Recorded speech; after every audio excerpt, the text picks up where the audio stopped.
Polity, Unit 12, Parliament. 136. The first Lok Sabha bill was introduced in the Parliament of India in the year it's 1968.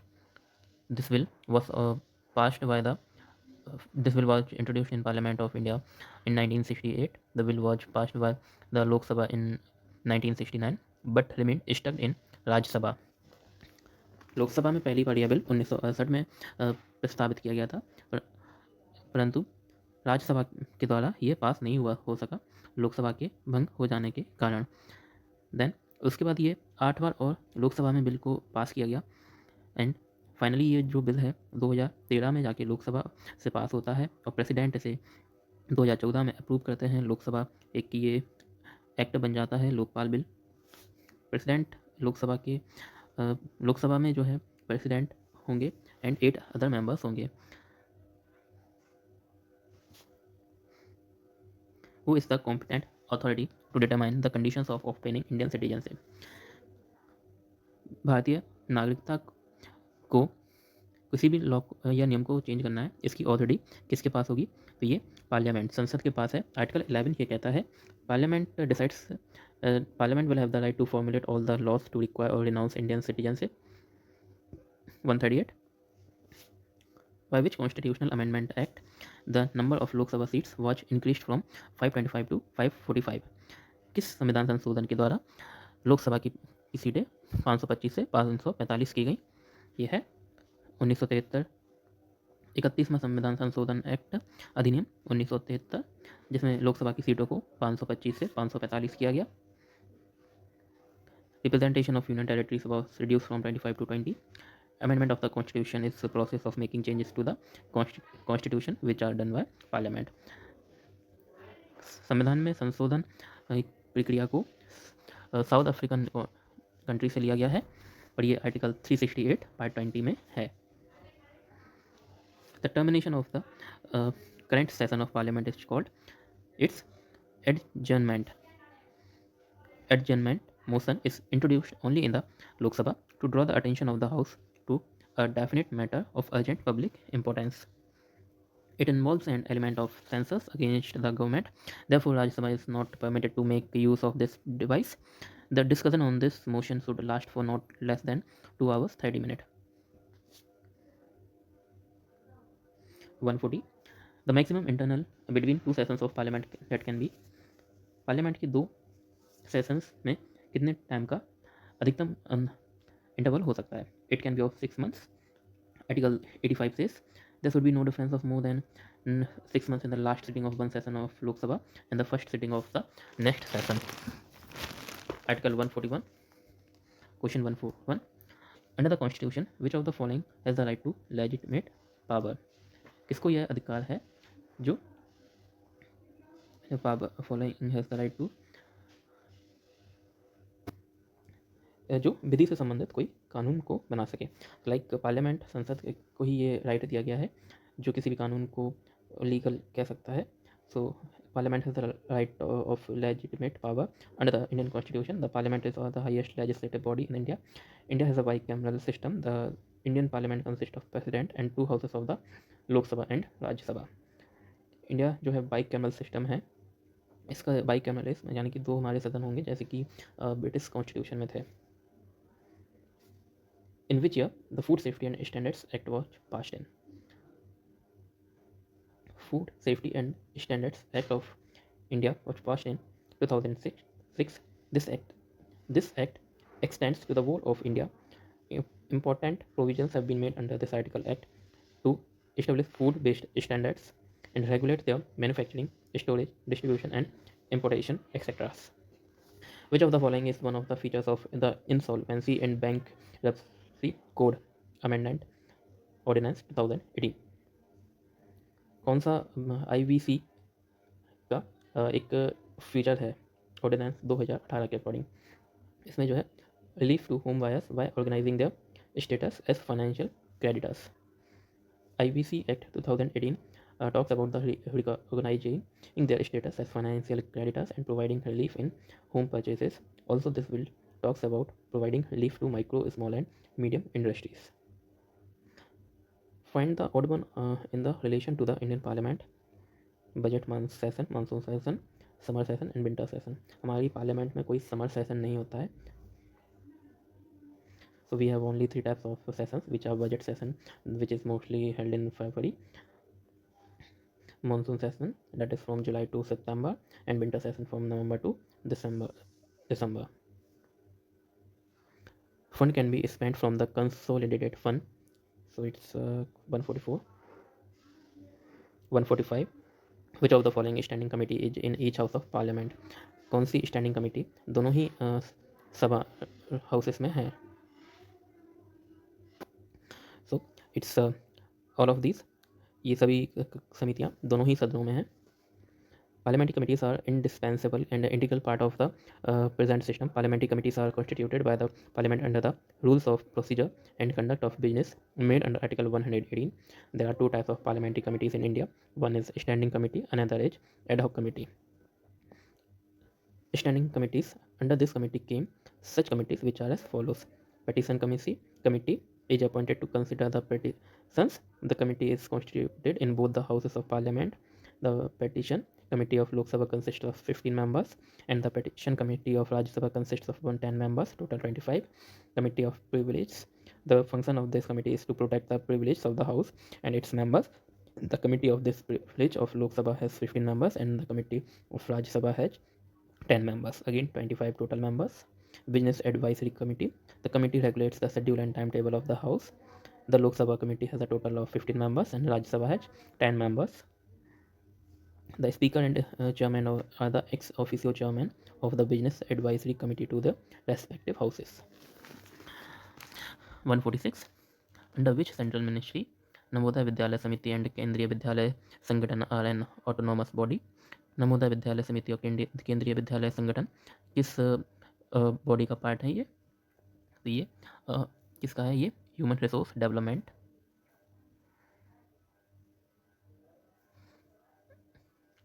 These bodies are autonomous bodies under the Ministry of Human Resource Development. Government provides free and residential facility in Navodaya Vidyalaya from class 6 to 12th. The expenditure of this is approved by the Ministry of Human Resource Development. The Kendriya Vidyalaya Sangathan is the primary and secondary education organization in India, which is primarily designed for the children of central government employees of India. It started in the year 1963. Since then, it has been contracted with the Central Board of Secondary Education (CBSE) in India under the National Education Policy 2020. The name of the Ministry of Human Resource Development, was changed to Ministry of Education.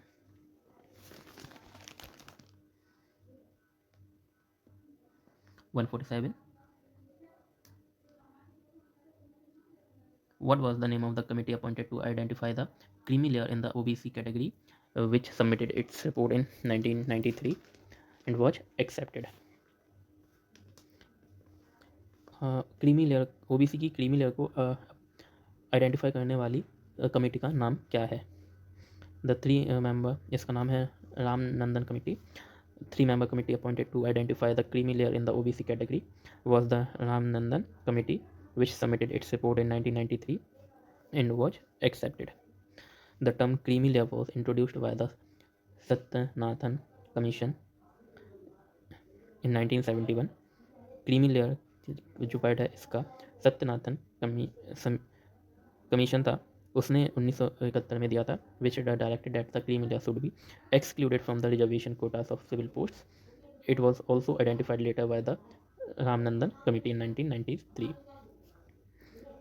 Who was the first Deputy Prime Minister of India and which political party did he belong to? पहले Deputy Prime Minister कौन थे? ये सरदार वल्लभ भाई पटेल जी थे. Political party एक ही थी उस time mostly, तो ये Indian national Congress by default. सदा पार्टीज तो और भी थी, बट मेन पार्टी आज जैसे बीजेपी है उस टाइम पे कांग्रेस थी. Sardar Patel is also known as the Iron Man of India. Which of the following is not a regular session of the Indian Parliament? So we know it's a summer session. Parliament has 3 sessions: monsoon session and budget session from February to May, and July to September monsoon session. Of November to December is the winter session. Rajya Sabha has 4 sessions in a year. The Compensatory Afforestation Fund Bill was passed by the Rajya Sabha of India in the year 2016। यह bill 2016 में राज्यसभा के द्वारा introduce किया गया था by union minister of state for forest and environment Anil Madhav Dave. Opposition leader Ghulam Nabi Azad and deputy leader Anand Sharma objected to this will and said that this will should be passed by consensus। तो ये bill और this money is paid by developers who have raised forest land for their construction projects and the idea is that such land is destroyed needs to be balanced by the regenerating forest elsewhere on non forest land. तो ये क्या था, इसमें आप किसी project construction project के लिए अपनी जो फॉरेस्ट लैंड को डिस्ट्रॉय किया उस नहीं आपको किसी अदर लैंड पर आपको फॉरेस्ट बनाना होगा।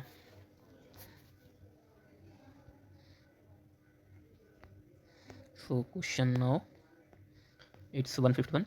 Fund can be spent from the Consolidated Fund of India with the approval of Parliament.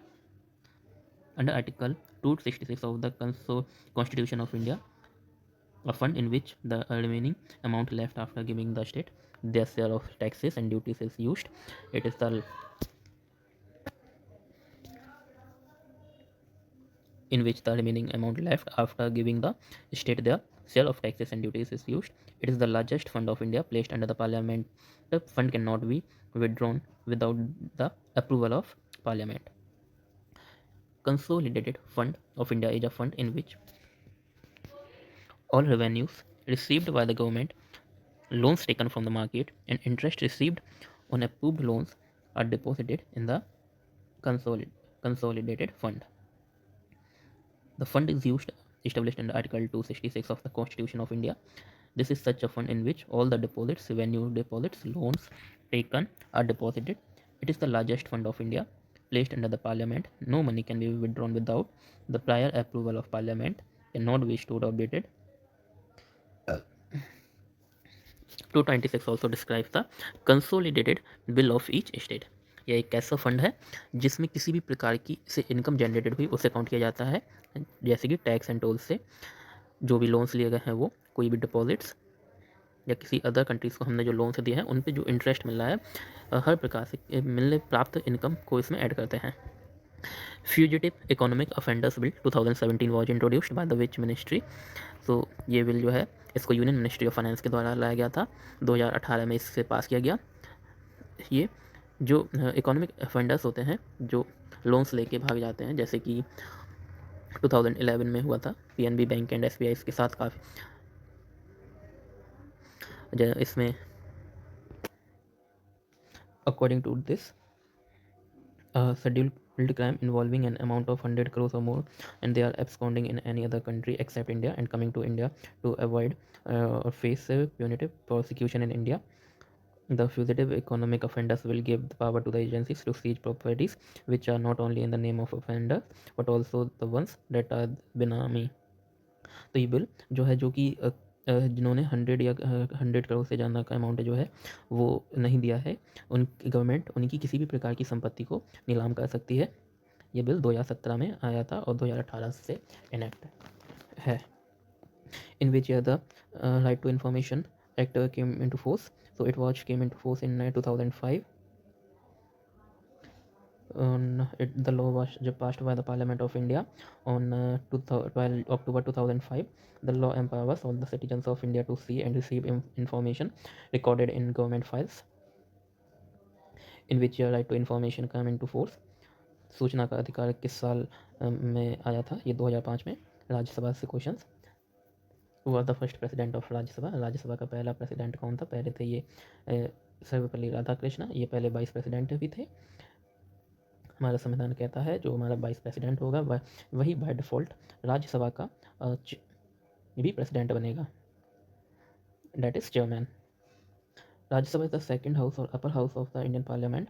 The vice president of India, the ex officio chairman of the Rajya Sabha, doctor Sarvepalli Radhakrishna was the first vice president of India. So article ये है जो vice president के articles आते हैं 63 से 70 तक, उसी में ये दिया गया है। आर्टिकल 64 में कहा है the vice president will be the chairman of council of states.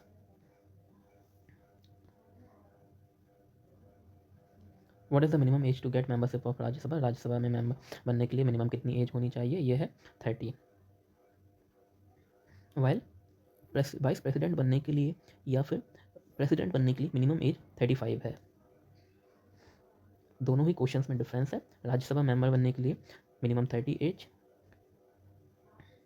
And Rajya Sabha के जो चेयरमैन होते हैं, अगर क्वेश्चन ये पूछे उन्हें बनने की एज मिनिमम कितनी होती है तो 35। During a no confidence motion अगेंस्ट his own government, the Prime Minister of India cannot participate in voting if he is a member of Rajya Sabha. Article 75 of the Indian Constitution says the Council of Ministers is collectively responsible to the Lok Sabha. That is, the Council of Ministers can remain only if a majority is elected in this house. The cabinet, including the Prime Minister, has to resign when a motion of no confidence is passed against it. Only the members of Lok Sabha can participate in motion of no confidence. So the Prime Minister cannot participate in voting if he is a member of Rajya Sabha. No confidence motion यानी कि सरकार अपने वोटों को, जैसे प्रधानमंत्री अपनी जो भी उनके टोटल विधायक हैं उनको एक मिनिमम कोटा होता है, कोरा, जिसे 50% प्लस वन प्रूफ नहीं कर पाते हैं तो उनकी सरकार गिर जाती है। और इस केस में जो वही पार्ट लेंगे जो लोकसभा के मेंबर्स हों। अगर प्रधानमंत्री राज्यसभा के मेंबर हैं तो ये पार्ट नहीं ले सकते। The Prime Minister of India cannot participate in voting on a motion of no confidence against his own government if he is a member of a Rajya Sabha, who is responsible for creation of all India services. So it's Rajya Sabha. Rajya Sabha is responsible for the creation of all India services under Article 312 of the Constitution of India. The all India services are jointly called three such administrative services: Indian Police Service, Indian Forest Service, Indian Administrative Service, that is IAS, IPS, IFS. According to Article 312, if the Rajya Sabha passes a resolution for the creation of new India services with its majority 2/3, then Parliament can constitute a new All India service on the basis of this resolution. Like parliament की जो राज्यसभा है उसके अनुच्छेद 312 के under Rajya Sabha को यह अधिकार है कि वह तीनों जो हमारी इंडियन सर्विसेज होती हैं, IPS, IAS और IFS, इनके लिए रेस्पॉन्सिबल है। राज्यसभा चाहे तो किसी नई प्रकार की सर्विस को भी बना सकती है अगर वह 2/3 मेजोरिटी से इसे पास कर दें तो। What is the tenure of Rajya Sabha? It's 6 years. Rajya Sabha के मेंबर्स का टेन्योर 6 ईयर्स का होता है, जिसमें हर 2 साल में 1/3 मेंबर्स को टर्मिनेशन हो जाता है, रिटायर होते हैं। Article 80 provides for the constitution of Rajya Sabha. 79 बताता है कि हमारी पार्लियामेंट होगी। 80 में राज्यसभा के बारे में दिया गया है, 81 में लोकसभा के बारे में। The number of members of Rajya Sabha can be 250. Out of these, 238 members are elected by the legislature of the state, 12 members from the union territories. It is a permanent house in which the term of each member is 6 years. After every 2 years, 1/3 of the members retire. The current strength of Rajya Sabha is it's 245. Rajya Sabha में total 250 members हो सकते हैं maximum. इसमें से 238 से जो है state से रहेंगे एंड 12 यूनियन टेरिटरी से। Currently the Rajya Sabha members are 245. The maximum permissible number of members of Rajya Sabha is 250, which upon the following is called the upper house of the Indian Parliament. It's Rajya Sabha. Lower house कहते हैं लोकसभा को। Rajya Sabha or Council of States is the upper house because it meets the continuous session and is not subjected to dissolution. Lok Sabha के 3 session होते हैं जो जैसा कि हम जानते हैं, जो कि अक्टूबर एंड जनवरी मंथ में नहीं होता है, और राज्यसभा के 4 सेशंस होते हैं जो कंटिन्यूसली चलते रहते हैं। The Parliament of India is mainly composed of 3 parts. Among these are the Rajya Sabha, Lok Sabha and the President.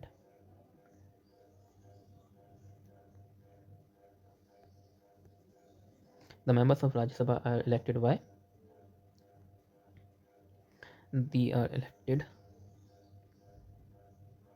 by the members of legislatures of the states. Rajya Sabha is known as upper house It was also sometimes called Senate too. Under MP local development scheme, the annual amount fixed for each MP for development work in their own area is 5 crores. MP land local area development scheme, जिसमें हर संसद को 5 करोड़ रुपए दिए जाएंगे अपने area को develop करने के लिए। यह स्कीम 23 दिसंबर 1993 में आई थी।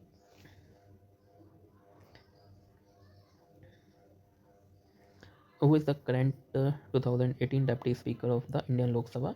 डेप्टी स्पीकर का पूछ रहे हैं 2018 की। क्वेश्चन भी 2018 में ही आया है। तो करेंटली जो क्वेश्चन है उसके अकॉर्डिंग हम लोकसभा, राज्यसभा एंड इनके जो अपोजिशंस के बारे में हम याद कर सकते हैं। उस टाइम ये क्वेश्चन आया था, तब ये लोकसभा के डेप्टी चेयरमैन एम थम्बीदुराई थे। Article 93 of the Constitution of India deals with the Speaker and the Deputy Speaker of the House of the People. Who was the Speaker of the 16th Lok Sabha? 16th Lok Sabha की speaker कौन थी? तो it was the Sumitra Mahajan. She was the second woman after Meera Kumar to hold the post. She is a BJP MP from Indore. Lok Sabha constituency at present, the Speaker of the Lok Sabha is Om Birla, 17th. The Speaker of the Lok Sabha is presiding of the officer and the highest authority of the Lok Sabha. The Speaker is elected generally in the first meeting of the Lok Sabha following general election, serving for a term of 5 years. The Speaker chosen from sitting members of the Lok Sabha and is convention a matter of the ruling party of or alliance. Who is the current Speaker of Lok Sabha? So it's given here for Sumitra Mahajan for 16th chairman, in which year the 17th Lok Sabha election proposed to be held. It was to be held in 2019. अभी जो हमारी 2024 में हुआ है, ये 18th Lok Sabha election हुए हैं। तो वो is the current Lok Sabha speaker. Lok Sabha speaker ये पुराना क्वेश्चन है। तो इट वाज आस्क्ड इन 2018 में थी ये सुमित्रा महाजन, बीजेपी एमपी इंदौर से। देन उसके 16th के 17th में कोटा के सांसद कोटा से ओम बिरला जी बने। और यही अभी 2024 वाली जो हमारी लोकसभा चल रही है, 18th लोकसभा, उसके भी स्पीकर हैं। Sumitra Mahajan was the Speaker of Lok Sabha of India. She is the second woman in the country to hold this post, while the first woman in the country was the Lok Sabha Speaker Meera Kumar. The first Lok Sabha Speaker was the Ganesh Vasudev Mavlankar in 1952. The Speaker of Lok Sabha is the Chairman of the lower house of the Parliament. 17th के लोक सभा chairman Om Birla and 18th जो कि 4 जून 2024 से बनी है, और उसके भी ये ओम बिरला जी हैं। Leader of the Lok Sabha 17th के अकॉर्डिंग तो ये नरेंद्र मोदी, 18th में भी नरेंद्र मोदी जी हैं। Lok Sabha is directly constituted by the universal adult suffrage system.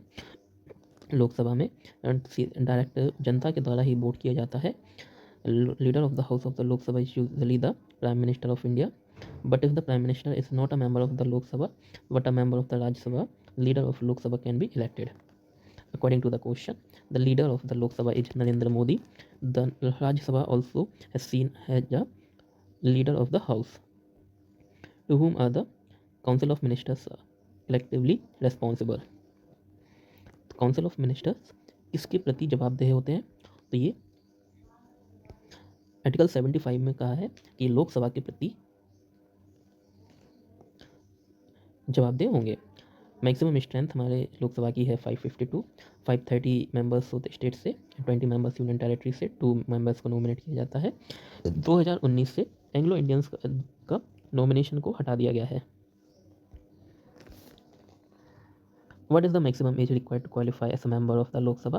Article 84 में लोकसभा की मिनिमम एज 25 है, राज्यसभा सदस्य बनने के लिए 35, राज्यसभा सदस्य बनने के लिए 30, प्रेसिडेंट या वाइस प्रेसिडेंट बनने के लिए 35।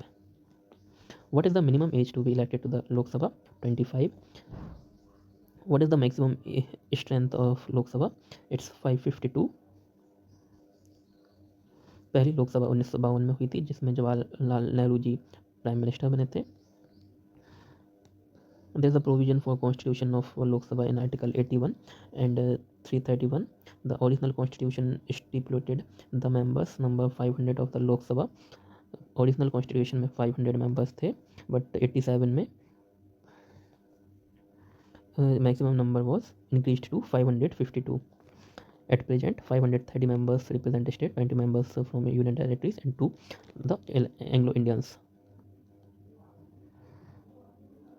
लोकसभा मेंबर्स का टेन्योर 5 years का होता है. Maximum member of numbers in Lok Sabha as 552. Woman has been the speaker in Lok Sabha. Sumitra Mahajan रह चुकी हैं. सुमित्रा महाजन जी मीरा कुमार के बाद बनने वाली सेकंड वुमेन चेयरमैन है लोकसभा की. She was elected as a MP of Indore, Bharatiya Janata party, in the 16th Lok Sabha.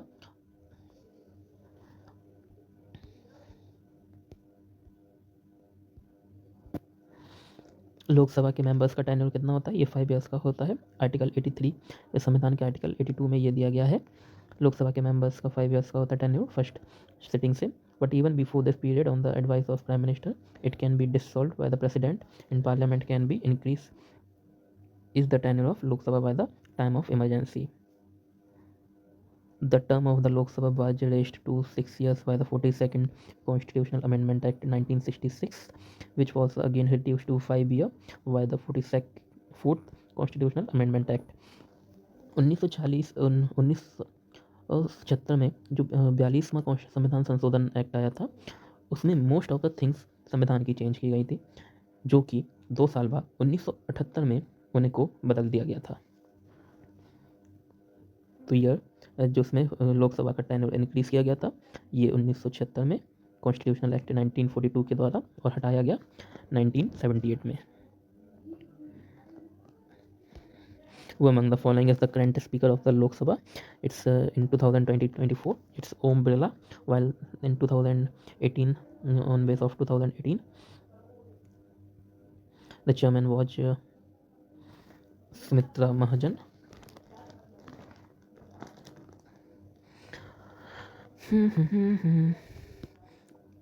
In the Parliament of India, who was the first speaker of the Lok Sabha? It's Ganesh Vasudev Mavlankar. ये question बहुत बार पूछा गया है. 2016, 17, 2016 NTPC में भी आया है.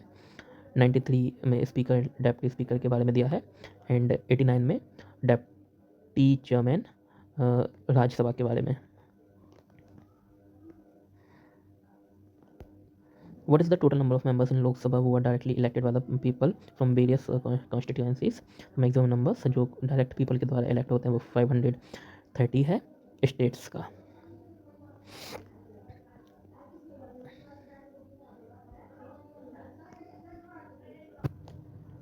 In Lok Sabha, how many members can be from union territories? So it's 20. The Lok Sabha can have a maximum of 20 members from the union territories. The Lok Sabha is a public gathering. Its members are elected by direct elections by the public. The maximum number of its members can be 552, 530 from states, 20 from union territories, and 2 from the Anglo-Indian community. Anglo Indian community का nomination जो है president के द्वारा रहता था, जिसे 2019 में हटा दिया है. The quorum required for the constitution of the Lok Sabha meeting is 10th of the total members of the house.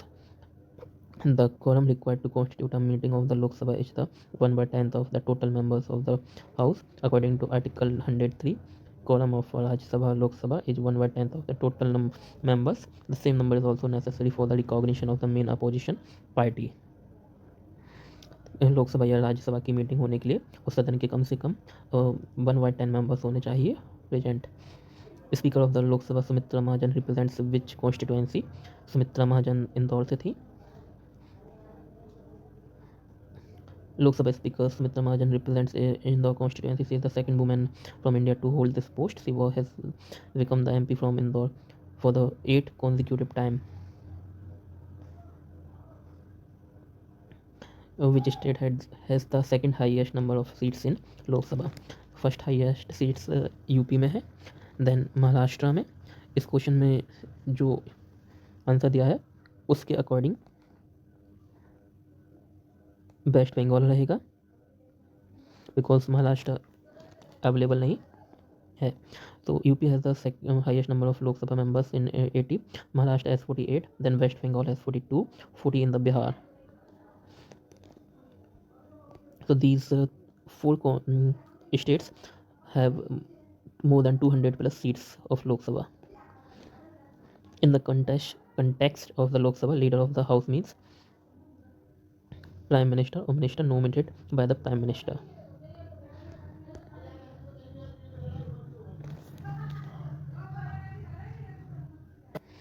In 2014 Lok Sabha elections were held. ये हुए थे 16th लोकसभा के, 2019 में 17th लोकसभा एंड 2024 में 18th लोकसभा। 18th लोकसभा में Lok Sabha speaker हैं Om Birla. Deputy speaker का post 2019 से ही ये खाली है, वैकेंट है।